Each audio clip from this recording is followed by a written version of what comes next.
जय श्री कृष्ण।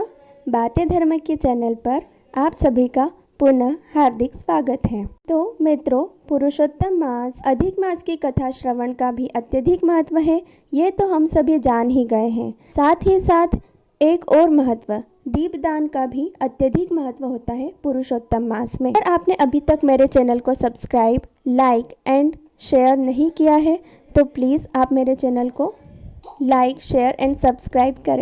तो आज हम अधिक मास के तृतीय दिवस की कथा का श्रवण करेंगे, लेकिन उसी के पहले हम जानेंगे कि दीपदान का महत्व क्या होता है और कितना होता है अधिक मास में। तो मित्रों, हमें प्रत्येक दिन संध्या के समय प्रतिदिन कृष्ण मंदिर या विष्णु मंदिर में जाकर घी के दीपक का दीपदान करना चाहिए। दीपदान का बहुत ही अत्यधिक महत्व होता है। मैं आपको दीपदान कैसे करना है उसकी छोटी सी विधि संक्षिप्त रूप में बताती हूँ। वैष्णव जन को मंदिर में तांबे या मिट्टी का नया दीपक, कोरा दीपक लगाकर आना चाहिए। दीपक को ऐसे ही सीधे जमीन या धरती पर नहीं रखना चाहिए। नीचे थोड़े से चावल बिछाकर उस पर दीपक रखना चाहिए। फिर दीपक का कुमकुम, पुष्प, अक्षत आदि से पूजन करना चाहिए। पुरुषोत्तम मास में प्रतिदिन दीपदान का अत्यधिक महत्व होता है। इस प्रकार दीपदान करने से हमारे घर के संकटों की रक्षा होती है। इसलिए मित्रों, पुरुषोत्तम मास में प्रतिदिन दीपदान अवश्य करें। अब हम द्वितीय दिवस की कथा प्रारंभ करते हैं। यह कथा पूरे संसार को पावन करने वाली कथा है। इसे ध्यानपूर्वक भक्ति भाव से श्रवण करने मात्र से यश, कीर्ति, पुत्र, पौत्रादि एवं मोक्ष की प्राप्ति होती है। अथ श्री पुरुषोत्तम मासे द्वितीय दिवसे कथा प्रारंभ। सूत जी बोले, हे मुनिगण, राजा परीक्षित ने श्री सुखदेव जी से पवित्र श्रीमद् भागवत की मोक्ष दिलाने वाली परम सुंदर कथा को सुना और मुक्ति प्राप्त कर ली।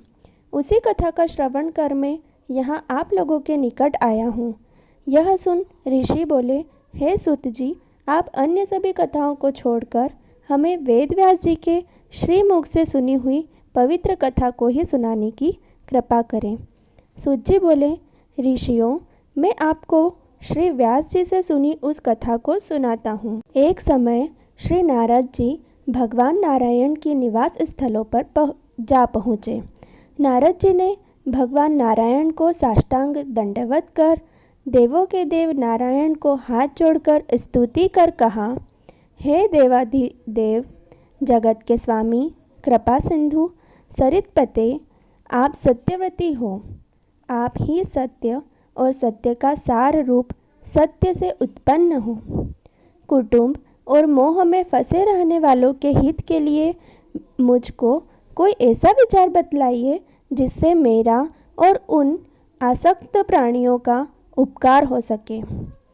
मैं आपको श्रीमुख से श्रवण करने की इच्छा से ब्रह्मलोक से यहाँ आया हूँ। नारद मुनि के वचनों को सुनकर ऋषिपति भगवान ने हंसकर संसार को पावन करने वाले पुण्य कथा कहना प्रारंभ किया। नारायण बोले, हे नारद, अब वृंदावन बिहारी श्री कृष्ण की पुण्य कथा को सुनो। मैं तुम्हें भगवान पुरुषोत्तम का अत्यंत अद्भुत महात्म्य सुनाना चाहता हूँ। इसके श्रवण करने से यश, कीर्ति, पुत्र एवं मोक्ष की प्राप्ति होती है। नारद जी ने पूछा, हे भगवान, यह तो आपने बड़ी अद्भुत बात कही। कृपया सविस्तार मुझे इस कथा को बताइए।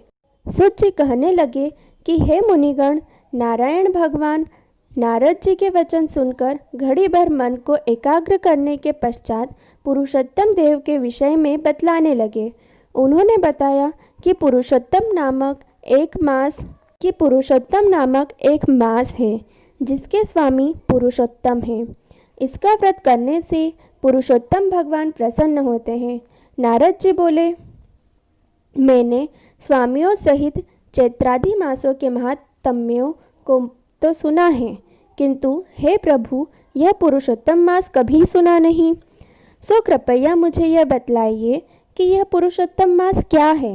हे स्वामी, कृपा कर ऐसी कथा सुनाइए जिसके श्रवण पाठ और आवरण करने से रोग, शोक और दोष आदि से मुक्त हुआ जा सके। सूत जी कहने लगे, नारद जी के इस प्रकार वचन सुनकर नारायण मधुर स्वर में बोले। इति श्री ब्रह्मनारदीय पुराणे पुरुषोत्तम महात्म्ये श्री नारायण संवादी प्रश्न विधानम द्वितीय अध्याय समाप्त।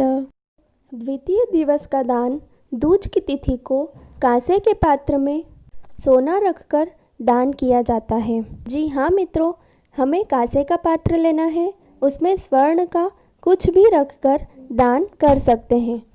फिर वह सोने का मोती हो या कोई आभूषण हो या छोटा सा सोने का तार ही हो।